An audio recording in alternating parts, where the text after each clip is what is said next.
যে কোনো সম্পর্ককে প্রাণবন্ত রাখার জন্য একটা ছোট্ট টিপস আমি আজকে শেয়ার করব।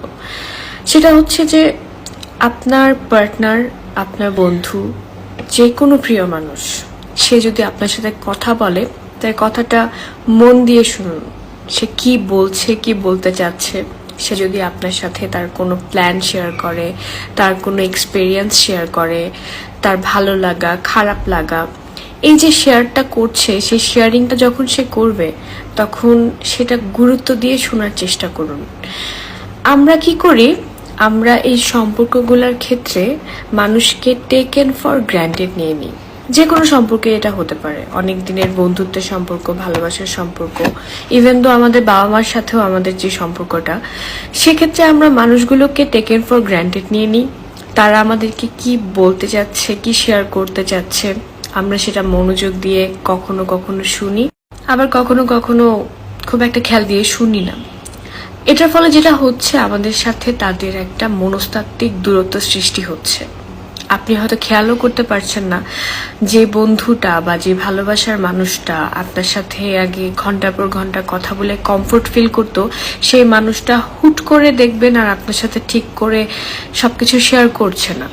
কারণ সে খেয়াল করছে যে আপনি তার কথা মন দিয়ে শুনেন না। প্রতিদিন যখনই সময় হবে, যখনই কেউ আপনার সাথে গল্প করতে চাবে, কথা বলতে চাবে, সেই সময়টুকু শুধুমাত্র তাকে দেওয়ার চেষ্টা করুন।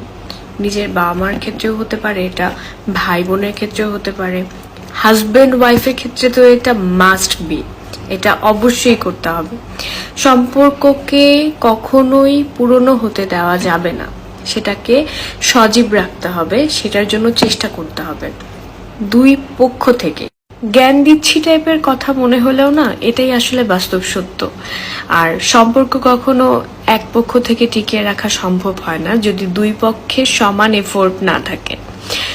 সেজন্য সবাইকে বলছি, প্লিজ, যেই সময়টা আমরা ফেসবুকে স্ক্রলিং করি, মানুষের ভিডিও দেখি, লাইক এখন আপনি আমার ভিডিও দেখছেন, যতটা মন দিয়ে কথাটা শুনবেন, ঠিক সেভাবেই আপনার পার্টনার যখন এসে আপনার সাথে কথা বলতে চাবে, মন দিয়ে তার কথাটা শোনেন, গুরুত্ব দেন, ইন্টারেস্ট শো করেন।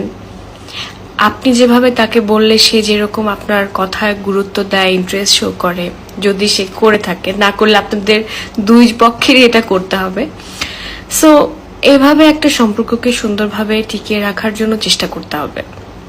কেন জ্ঞানটা দিচ্ছি, মনে হলো যে অনেক বছরের সম্পর্কের আসলে কিছু ছোট ছোট টিপস থাকে, সেই ছোট ছোট টিপসগুলো একটু একটু করে আপনাদের সাথে মাঝে মাঝে শেয়ার করব। আমিও শেয়ার করব, আমার পার্টনারকে দিয়েও শেয়ার করাবো। এনিওয়েজ, সবাই ভালো থাকবেন, সুন্দর থাকবেন, সুস্থ থাকবেন এবং পার্টনারের কথা মন দিয়ে শুনবেন।